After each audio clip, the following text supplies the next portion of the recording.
Imaginez que vous vous réveillez dans un monde où vous n'êtes plus une personne, juste un numéro. Votre nom, votre passé, vos rêves, effacés en un instant.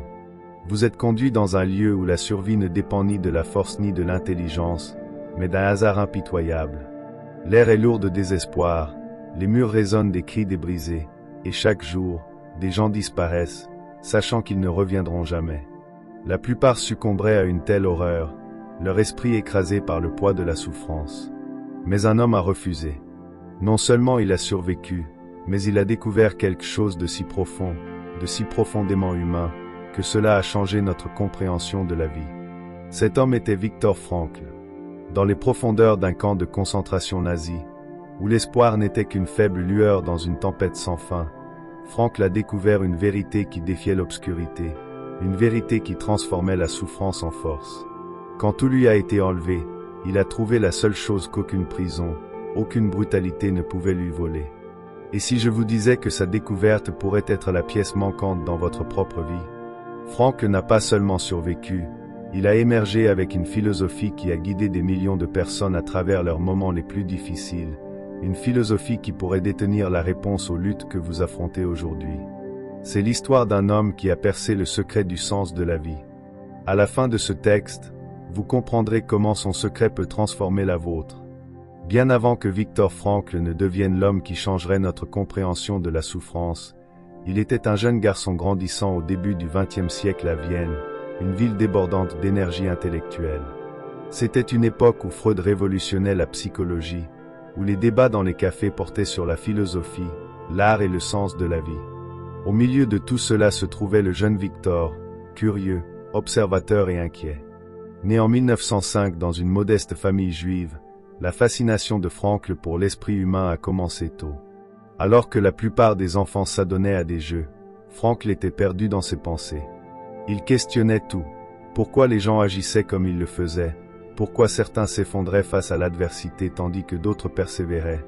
Et surtout, qu'est-ce qui donnait un sens à la vie? Adolescent, ses réflexions n'étaient pas de simples pensées oisives. Frankl était attiré par la psychologie et la philosophie, mais pour lui, ces disciplines n'étaient pas abstraites, elles étaient personnelles, urgentes et profondément humaines. Vienne, comme le reste de l'Europe, se remettait encore des ravages de la Première Guerre mondiale. Les villes étaient détruites, les économies effondrées, et toute une génération était désillusionnée. Pour beaucoup de jeunes, la vie semblait dénuée de sens. Les taux de dépression et de suicide augmentaient, et la jeunesse viennoise se perdait dans le désespoir. Frankl voyait cette crise de près, ses camarades de classe, ses voisins, les rues qu'il parcourait chaque jour. Il ne pouvait l'ignorer. Alors que la plupart des adolescents se préoccupaient de leurs notes ou de leur vie sociale, Frankl posait une question bien plus grande. Qu'est-ce qui empêche les gens d'abandonner la vie? Déterminé à trouver des réponses, il a étudié la médecine, se spécialisant en neurologie et en psychiatrie. Dès le début, il se distinguait des autres étudiants. Alors que ses pairs étudiaient le comportement humain comme des scientifiques disséquant des spécimens, Frankl voulait comprendre les gens, pas seulement leur cerveau, mais leur âme. Dans la vingtaine, il aidait déjà des étudiants suicidaires. Contrairement aux thérapeutes traditionnels qui se concentraient sur les traumatismes passés ou les désirs inconscients, Frankl adoptait une approche radicale. Il aidait les gens à trouver une raison de vivre. Sa méthode était simple mais profonde. Lorsqu'une personne venait le voir, au bord de mettre fin à ses jours, il ne se contentait pas d'analyser sa douleur. Il demandait « Qu'est-ce que vous voulez encore accomplir? Qu'est-ce qui, même dans la souffrance, rend la vie digne d'être vécue ?» Pour un patient, c'était le rêve de devenir écrivain. Pour un autre, un amour non encore avoué. Pour certains, c'était simplement l'idée que leur existence, aussi douloureuse soit-elle, comptait encore pour quelqu'un, quelque part. À travers ces conversations, Frankl a observé un schéma. Les personnes qui avaient un but, même modeste, pouvaient supporter une souffrance incroyable. Cette conviction allait un jour façonner son œuvre majeure. Alors que Frankl commençait à faire une différence, le monde a changé à nouveau. Les années 1930 ont vu l'essor de l'idéologie nazie, répandant la peur et la division. Les intellectuels juifs comme Frankl voyaient les murs se refermer. Lorsque l'Allemagne a annexé l'Autriche en 1938, la vie était devenue dangereuse. Frankl avait un choix, fuir en Amérique, où il avait une offre pour poursuivre ses recherches, ou rester à Vienne avec sa famille, son peuple et ses passions. Il a choisi de rester, une décision qui le mènerait sur un chemin qu'il n'aurait jamais pu imaginer, un chemin qui mettrait à l'épreuve tout ce qu'il croyait sur le sens, la souffrance et l'esprit humain. En 1942, la vie de Viktor Frankl a basculé. Un coup à la porte, soudain, sans avertissement. Des soldats armés sont arrivés, aboyant des ordres. Il a à peine eu le temps de prendre quelques affaires avant que lui, sa femme, ses parents et son frère ne soient conduits dans un train en direction de l'enfer, le camp de concentration nazi de Theresienstadt. Pendant des semaines, ils furent entassés dans un wagon à bestiaux, suffocant dans l'odeur de sueur, d'urine et de mort. Le voyage lui-même était une forme de torture psychologique. Pas de nourriture, pas d'eau, pas de certitude sur ce qui les attendait. Puis, le train s'est arrêté brutalement, les portes se sont ouvertes, et des ordres brutaux ont retenti. Dehors, vite. Dès cet instant, sa vie d'avant était terminée. Frankl, médecin respecté et érudit, n'était plus qu'un prisonnier, un numéro. Son diplôme de médecine, ses années de travail, son identité, tout cela n'avait plus de sens. En quelques mois, son père est mort de faim, sa mère et son frère ont été envoyés aux chambres à gaz, assassinés au nom d'une idéologie perverse. Sa femme, Tilly, fut transférée dans un autre camp, il ne la reverrait jamais. Autour de lui, la mort était constante. Les gens s'effondraient d'épuisement, de maladie ou de désespoir. Ceux qui ne pouvaient plus travailler étaient conduits aux chambres à gaz. D'autres, désespérés d'échapper à la tourmente, se jetaient sur les clôtures électriques pour une fin plus rapide et moins douloureuse. Chaque matin, les prisonniers se levaient, à moitié morts, les yeux creux, affamés, au son des gardes hurlant des ordres. La routine quotidienne était simple, travail forcé, coups, famine, froid, terreur, encore et encore. C'était un monde conçu pour briser l'esprit humain, et pour la plupart, il y parvenait. Mais Frankl a remarqué quelque chose. Tous ne s'effondraient pas. Certains, contre toute logique, continuaient, malgré la souffrance, malgré le désespoir. Ils s'accrochaient à la vie avec une force inébranlable. Pourquoi? Frankl, le psychiatre, est devenu Frankl, l'observateur. Ce camp, ce cauchemar, est devenu son ultime expérience psychologique, une expérience qu'il n'avait jamais voulu, mais qui pouvait révéler la vérité sur la résilience humaine. À travers l'épuisement et la faim, il a étudié les prisonniers. Il a vu que ceux qui n'avaient plus rien à espérer se détérioraient rapidement. Ils devenaient des coquilles vides, leurs yeux, autrefois pleins de peur ou de résistance, devenaient ternes, sans vie. Ils cessaient de manger, de bouger, de se soucier. Dans un endroit comme Auschwitz, cela signifiait que la mort était imminente. Mais ceux qui avaient ne serait-ce qu'un infime but étaient différents. Frankl a vu un vieil homme endurer le froid glacial parce qu'il rêvait de retrouver sa fille. Il a rencontré un jeune artiste qui murmurait parler des tableaux qu'il créerait s'il survivait. Puis, il y avait le scientifique. Un soir, Frankl marchait aux côtés d'un homme qui avait sombré dans le désespoir. Le scientifique avoua qu'il avait abandonné tout espoir, convaincu qu'il n'avait plus de raison de lutter pour survivre. Frankl ne tenta pas de le réconforter avec des mots vides. Au lieu de cela, il demanda « Et s'il y avait encore quelque chose qui vous attendait après tout cela ?» Le scientifique répondit à peine. Frankl insista « Votre travail, les recherches que vous n'avez pas terminées, les livres que vous n'avez pas écrits, qui d'autre peut les achever ?» Une étincelle s'alluma dans les yeux de l'homme. À cet instant, quelque chose changea. Le scientifique redressa sa posture, comme s'il retrouvait quelque chose de longtemps enfoui. Il avait une raison de survivre. Frankl observa ce phénomène à maintes reprises. Ceux qui avaient un pourquoi pouvaient endurer presque n'importe quel comment. À travers toute cette horreur, il réalisa quelque chose de profond, qui définirait le reste de sa vie. Les nazis pouvaient tout leur prendre en famille, possession, dignité, mais ils ne pouvaient pas leur enlever une chose, la capacité de choisir leur réponse. Même dans la souffrance, un homme pouvait décider, allait-il laisser la douleur l'écraser, ou l'utiliser pour créer du sens. Pour Frankl, ce n'était pas juste une théorie, c'était sa survie. Il s'imaginait debout dans une salle de conférence universitaire, partageant ses découvertes avec des étudiants. Il se voyait écrire un livre sur ce qu'il avait appris. Cette vision, ce but, le maintenait en vie à travers la maladie, la famine et la brutalité. Il s'accrochait à une vérité unique: la souffrance en elle-même est dénuée de sens, mais dès l'instant où nous lui donnons un sens, elle devient supportable. Et c'est cette croyance, dans le chapitre le plus sombre de sa vie, qui l'a sauvé. Quand Viktor Frankl est sorti d'Auschwitz, il n'avait plus de famille, plus de maison, plus de certitude sur ce qui l'attendait. Mais il portait en lui quelque chose qu'aucune prison, aucun bourreau, aucune tragédie ne pouvait lui prendre, une conviction inébranlable. La vie n'est jamais rendue insupportable par les circonstances, mais uniquement par l'absence de sens et de but.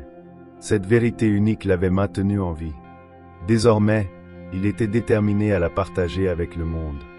De la survie à la découverte, Frankl retourna à Vienne, sa ville natale, mais ce n'était plus la Vienne qu'il avait connue. La guerre l'avait laissé marqué, hanté par la perte. Les rues autrefois remplies de musique et de philosophie étaient désormais silencieuses. Ses parents étaient partis, son frère était parti, sa femme était partie. La plupart des gens se seraient effondrés sous le poids d'un tel chagrin. Mais Frankl avait passé des années dans les conditions les plus infernales imaginables, observant de près qui survivaient et qui ne survivaient pas. Il avait vu que la survie n'était pas une question de force physique ou d'intelligence, mais d'avoir une raison de continuer. Confronté à sa propre souffrance, il avait le choix, sombrer dans le désespoir ou transformer sa douleur en but. Et donc, au lieu d'abandonner, il s'assit pour écrire. En seulement 9 jours, il mit sur papier ses expériences et ses intuitions. Ce livre, L'homme en quête de sens, allait changer le monde. La plus grande contribution de Frankl à la psychologie fut une idée radicale. Le principal moteur humain n'est ni le plaisir, comme le prétendait Freud, ni le pouvoir, comme l'affirmait Adler, mais le sens. De cette idée naquit la logothérapie, une approche révolutionnaire de la santé mentale et de la résilience. Contrairement à la thérapie traditionnelle, qui se concentrait souvent sur les traumatismes passés, la logothérapie était tournée vers l'avenir. Au lieu de demander « Que attendez-vous de la vie ?», Frankl exhortait les gens à se demander « Qu'est-ce que la vie attend de vous ?» Ce changement de perspective était profond. Il forçait les gens à sortir de l'auto-apitoiement pour assumer leurs responsabilités. Selon la logothérapie, les gens peuvent découvrir un sens à travers 3 voies principales. Premièrement, par le travail, créer quelque chose de valeur ou s'engager dans des tâches significatives. Frankl croyait que se consacrer à une mission, un métier ou une cause pouvait donner un sens à la vie. Même à Auschwitz, il voyait des prisonniers trouver de la force dans des projets inachevés, un médecin rêvant de retrouver ses patients, un écrivain imaginant les livres qu'il n'avait pas encore écrits. Deuxièmement, par l'amour, vivre des connexions profondes avec les autres. Frankl parlait souvent de la manière dont la pensée de sa femme, Tilly, l'avait soutenu dans les camps, même s'il ignorait si elle était encore en vie. Cet amour lui donnait du courage. L'amour, réalisait-il, pouvait transcender la souffrance et même la mort. Troisièmement, par la souffrance, transformer la douleur en croissance personnelle et en résilience. C'était l'idée la plus radicale et controversée. La plupart des gens voyaient la souffrance comme dénuée de sens, mais Frankl affirmait que si une personne pouvait trouver un but dans sa douleur, elle pouvait tout endurer. Il racontait souvent l'histoire d'un homme en deuil venu le voir, dévasté par la perte de sa femme. Au lieu d'offrir du réconfort, Frankl demanda « Si vous étiez mort en premier, comment votre femme se serait-elle sentie ?» L'homme répondit « Elle aurait terriblement souffert. » Frankl hocha la tête. « En vivant, vous lui avez épargné cette souffrance. Votre douleur maintenant est le prix que vous payez pour la protéger de ce chagrin. » L'homme quitta la séance en silence, mais avec un nouveau sens à sa douleur. La logothérapie ne consistait pas à ressasser le passé, mais à assumer la responsabilité du présent et de l'avenir. Frankl a traité un homme qui avait perdu tout espoir, profondément déprimé et suicidaire, convaincu que sa vie n'avait aucune valeur. Au lieu de lui poser des questions sur son enfance, Frankl demanda simplement « Pourquoi ne vous êtes-vous pas encore suicidé ?» L'homme, surpris, réfléchit et réalisa qu'il tenait encore à sa famille. Cette simple prise de conscience lui donna une raison de vivre. C'était la logothérapie en action, aider les gens à passer de la souffrance à la signification. Pourquoi la logothérapie est-elle encore pertinente aujourd'hui? Les idées de Frankl ne concernaient pas seulement la survie dans les camps de concentration, mais la survie dans la vie. Nous faisons tous face à la souffrance, à la perte, à l'échec, à l'incertitude. Dans ces moments, l'instinct est de demander « Pourquoi cela m'arrive-t-il » Mais Franck nous a appris à poser une question différente. Que puis-je faire avec cette souffrance? Comment puis-je la transformer en quelque chose de significatif? Ce changement de perspective change tout. Son travail a influencé des millions de personnes, des patients luttant contre la dépression aux athlètes repoussant leurs limites, des familles en deuil aux personnes simplement en quête de sens. Son message était simple mais puissant. Vous ne pouvez pas toujours contrôler ce qui vous arrive, mais vous pouvez toujours contrôler votre réponse. Et dans cette réponse réside la clé du sens et de la vie elle-même. Viktor Frankl n'a pas seulement enseigné aux gens comment survivre, il leur a appris comment vivre. Il avait vu des êtres humains endurer des souffrances inimaginables. Il avait vu des prisonniers à Auschwitz s'accrocher à l'espoir alors que tout autour d'eux s'effondrait. Après la guerre, il a vu d'innombrables autres personnes, des patients en profonde dépression, des gens prisonniers du chagrin, cherchant désespérément une raison de continuer.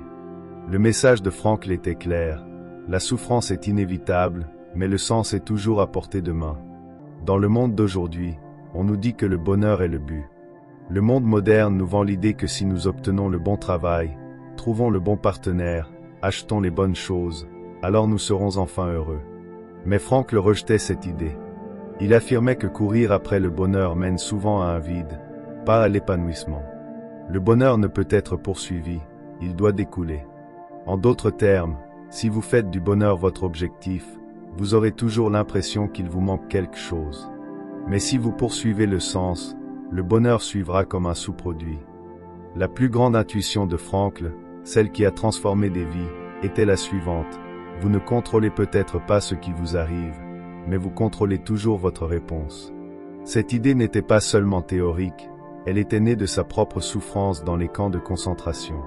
Tout lui avait été enlevé à sa famille, sa carrière, sa liberté, mais il y avait une chose que les nazis ne pouvaient jamais lui prendre, sa capacité à choisir son attitude. Entre le stimulus et la réponse, il y a un espace. Dans cet espace réside notre pouvoir de choisir. Dans notre choix réside notre croissance et notre liberté. C'est la liberté humaine ultime, le pouvoir de décider comment nous ferons face à la vie, peu importe à quel point elle est cruelle ou injuste.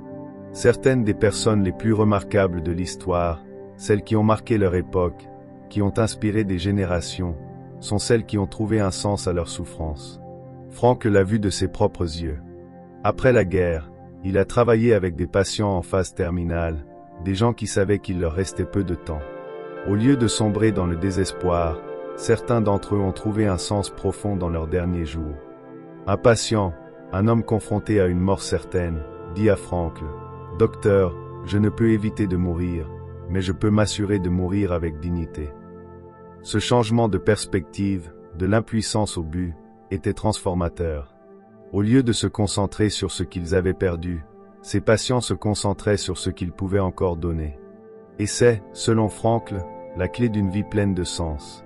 La philosophie de Frankl contredit directement l'obsession moderne pour le confort et la facilité. Aujourd'hui, nous cherchons une joie sans effort, une gratification instantanée, une vie sans épreuve. Mais le message de Frankl était différent. Une vie significative n'est pas nécessairement une vie facile. Il croyait que le véritable épanouissement vient de la lutte, du sacrifice et de la responsabilité. Cela vient du fait de faire partie de quelque chose de plus grand que soi. Pensez à un parent veillant toute la nuit auprès d'un enfant malade. Ce n'est pas facile, mais c'est profondément significatif. Pensez à un artiste persévérant à travers une lutte créative pour achever son chef-d'œuvre. Ce n'est pas facile, mais c'est profondément significatif. Pensez à une personne se battant pour une cause en laquelle elle croit, même contre toute attente. Ce n'est pas facile, mais c'est profondément significatif. Les moments les plus grands de nos vies viennent souvent des choses qui ont requis effort, résilience et même souffrance. Comment appliquer la sagesse de Frankl à votre propre vie? Les idées de Frankl ne sont pas réservées aux survivants de l'Holocauste ou aux personnes confrontées à une maladie mortelle. Elles s'appliquent à nous tous. Si vous vous sentez perdu, si vous luttez pour trouver un sens, posez-vous 3 questions clés. À quel travail puis-je me consacrer? Le sens vient souvent de la création, de la contribution ou de l'effort vers quelque chose de plus grand. Qu'est-ce que vous pouvez construire, développer ou offrir au monde? Qui est mes jeux et qui dépend de moi? Le sens se trouve dans les relations, pas dans l'isolement. Qui a besoin de vous dans votre vie? Qui vous est cher? Comment puis-je transformer ma souffrance en quelque chose de significatif? Au lieu de demander « Pourquoi cela m'arrive-t-il ?», demandez « Comment puis-je utiliser cette expérience pour grandir, aider les autres ou construire quelque chose de valeur ?» L'héritage de Viktor Frankl a transformé des millions de vies, des survivants de traumatismes aux dirigeants d'entreprises, des étudiants en difficulté aux penseurs mondialement reconnus. Son livre, L'homme en quête de sens, reste l'une des œuvres les plus lues et respectées en psychologie. Sa philosophie a aidé des personnes luttant contre la dépression à trouver de l'espoir, des soldats revenant de la guerre à redécouvrir un but, des athlètes, des artistes et des entrepreneurs à surmonter l'adversité pour atteindre l'excellence. Son message central reste aussi puissant aujourd'hui qu'il y a des décennies. La vie ne consiste pas à éviter la souffrance, mais à trouver quelque chose qui vaille la peine de souffrir. Et quand vous le trouvez, vous ne vous contentez pas de survivre, vous prospérez. Les idées de Frankl ne sont pas seulement de l'histoire, elles sont une feuille de route pour quiconque lutte pour trouver un sens dans sa vie. Vous n'avez pas besoin de vivre l'horreur d'un camp de concentration pour connaître la souffrance. Vous n'avez pas besoin de tout perdre pour vous sentir perdu. À un moment donné, nous faisons tous face à des moments de désespoir, d'incertitude et de douleur. Peut-être est-ce un revers professionnel, la perte d'un être cher, ou ce sentiment discret que quelque chose manque à votre vie. La philosophie de Frankl ne concerne pas seulement la survie des épreuves, mais leur transformation. Voici comment appliquer sa sagesse à votre vie. La douleur est inévitable. La question est, que ferez-vous avec elle? La plupart des gens, lorsqu'ils souffrent, demandent « Pourquoi cela m'arrive-t-il » Mais Frankl nous apprend à poser une question différente. Comment cela peut-il me façonner? Imaginez deux personnes qui perdent leur emploi.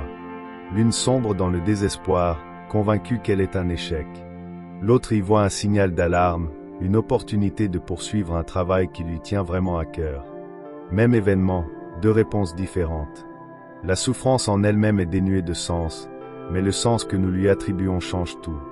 Frankl l'a vu de ses propres yeux dans les camps. Ceux qui trouvaient un sens à leur souffrance, en que ce soit par la foi, l'amour ou un objectif, étaient plus susceptibles de survivre. Pensez à quelqu'un comme Nelson Mandela. Il a passé 27 ans en prison, mais au lieu de se laisser briser, il a utilisé ce temps pour renforcer son esprit. Lorsqu'il fut enfin libéré, il ne chercha pas la vengeance, mais la réconciliation, car il avait transformé sa souffrance en quelque chose de plus grand. Alors, demandez-vous, quelle lutte dans votre vie pourrait vous rendre plus fort? Comment votre douleur peut-elle devenir sagesse, résilience, ou même un moyen d'aider les autres? Lorsque vous cessez de voir la souffrance comme quelque chose qui vous arrive et commencez à la voir comme quelque chose qui peut vous transformer, tout change. On nous apprend que le bonheur est le but. Nous le poursuivons à travers le succès, l'argent, les relations ou le plaisir, pour découvrir qu'il nous échappe toujours. Frankl affirmait que le bonheur ne peut être poursuivi, il doit découler. Le bonheur est l'effet secondaire involontaire d'une vie pleine de sens. En d'autres termes, ne poursuivez pas le bonheur, poursuivez le sens. Le bonheur suivra. Mais qu'est-ce que le sens, concrètement? Frankl a identifié trois principales façons de créer du sens dans nos vies. Premièrement, par le travail, créez quelque chose de valeur. Lorsque vous vous consacrez à quelque chose de plus grand que vous, un projet, une mission, un métier, vous créez du sens. C'est pourquoi les artistes persévèrent à travers les luttes créatives. C'est pourquoi les personnes qui aiment leur travail se sentent souvent énergisées plutôt qu'épuisées. C'est pourquoi les personnes les plus épanouies ne sont pas celles qui courent après la richesse, mais celles qui poursuivent l'impact. Deuxièmement, par l'amour, des connexions profondes avec les autres. Frankl croyait que l'amour est l'une des plus grandes sources de sens. Aimer profondément un partenaire, un enfant, ou même une cause en nous donne une raison de nous lever le matin. Frankl lui-même a survécu à Auschwitz en s'accrochant à l'amour qu'il portait à sa femme, même sans savoir si elle était encore en vie. Cet amour lui donnait de la force. Troisièmement, par la souffrance, transformer la douleur en croissance. Nous vivons tous la douleur, mais la douleur en elle-même ne nous brise pas. C'est la croyance qu'elle n'a pas de but qui nous détruit. Quand nous voyons la souffrance comme une opportunité de croissance, de résilience, et même d'aide aux autres, elle devient significative. Demandez-vous, quel travail ou quelle mission pourrait donner un sens plus profond à ma vie? Qui aimais-je profondément, et comment puis-je renforcer ce lien? Comment mes luttes peuvent-elles être utilisées pour grandir plutôt que pour sombrer dans le désespoir? Peut-être que l'enseignement le plus puissant de Frankl est celui-ci. Vous ne contrôlez peut-être pas ce qui vous arrive, mais vous contrôlez toujours votre réponse.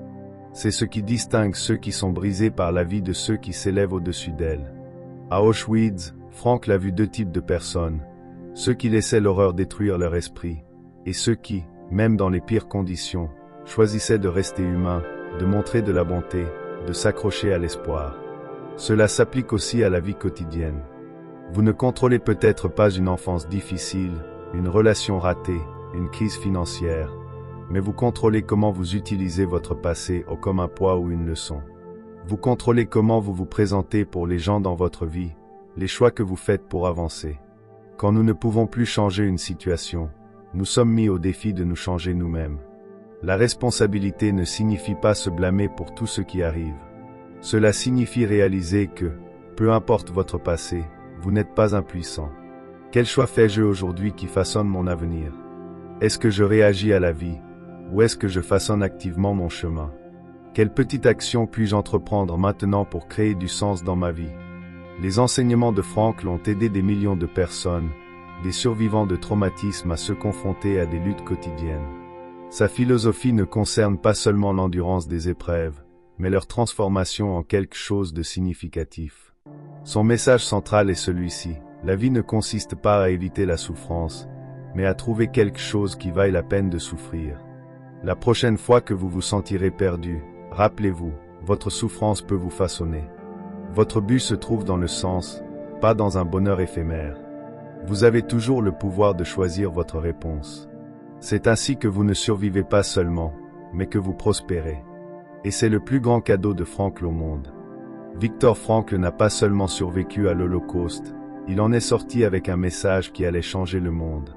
Son livre, L'homme en quête de sens, s'est vendu à plus de 12 millions d'exemplaires, traduit en des dizaines de langues, et a influencé des générations de psychologues, de leaders et de personnes ordinaires en quête de sens. Ce n'est pas juste un livre, c'est une bouée de sauvetage. Les soldats confrontés au traumatisme de la guerre y ont trouvé de l'espoir. Les patients en phase terminale y ont puisé de la force. Les entrepreneurs, les athlètes et les leaders mondiaux ont appliqué ces leçons pour surmonter l'échec, l'adversité et le doute de soi. Le message de Frankl est intemporel, car la souffrance est intemporelle. Peu importe qui vous êtes, où vous vivez ou ce que vous croyez, la douleur, la perte et la lutte font partie de la vie. Mais le sens l'est aussi, et l'héritage de Frankl prouve que le sens est toujours à notre portée. Imaginez ceci, vous avez tout perdu, votre famille, votre maison, votre identité. Vous êtes emprisonné dans un lieu conçu pour vous dépouiller de votre humanité. La plupart des gens se briseraient. Et pourtant, dans les pires circonstances, Viktor Frankl a trouvé quelque chose d'extraordinaire. La réalisation que personne, pas même les nazis, ne pouvait lui enlever sa capacité à choisir comment répondre à la souffrance. Il était battu, affamé, forcé d'endurer des horreurs inimaginables, mais dans son esprit, il restait libre. Il a choisi de trouver un but dans sa souffrance. Il a choisi de trouver un sens dans sa douleur. Et lorsqu'il est sorti des camps de concentration, il portait avec lui une vérité si puissante qu'elle a remodelé notre compréhension de l'esprit humain. L'histoire de Frankl est la preuve qu'il y a de la sagesse même dans la souffrance, de la lumière même dans l'obscurité, et que même lorsque tout nous est enlevé, nous avons toujours le pouvoir de choisir notre réponse. Nous ne vivons peut-être pas les horreurs d'Auschwitz, mais la souffrance existe dans tous les coins de la vie moderne, le sentiment de vide malgré un succès apparent, la lutte contre l'anxiété, la dépression ou l'incertitude face à l'avenir, la douleur de perdre un être cher, le désespoir discret de se réveiller chaque jour sans un sens de but. Nous vivons à une époque de confort et de commodité, et pourtant, plus de gens se sentent perdus que jamais. Nous avons plus de liberté qu'à aucun autre moment de l'histoire, et pourtant, beaucoup se sentent piégés dans des vies dépourvues de sens. Le travail de Frankl reste révolutionnaire, car il nous force à poser la seule question qui compte vraiment. Quel sens donnerez-vous à votre vie?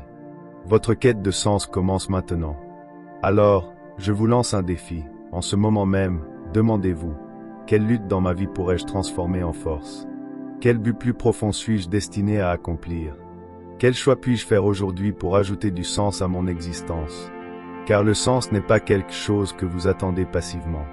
C'est quelque chose que vous créez à travers votre travail, votre amour, vos choix, et même votre souffrance. Et quand vous le trouvez, quand vous l'embrassez vraiment, rien au monde ne peut vous l'enlever. C'est le cadeau que Viktor Frankl nous a laissé. Le reste dépend de vous.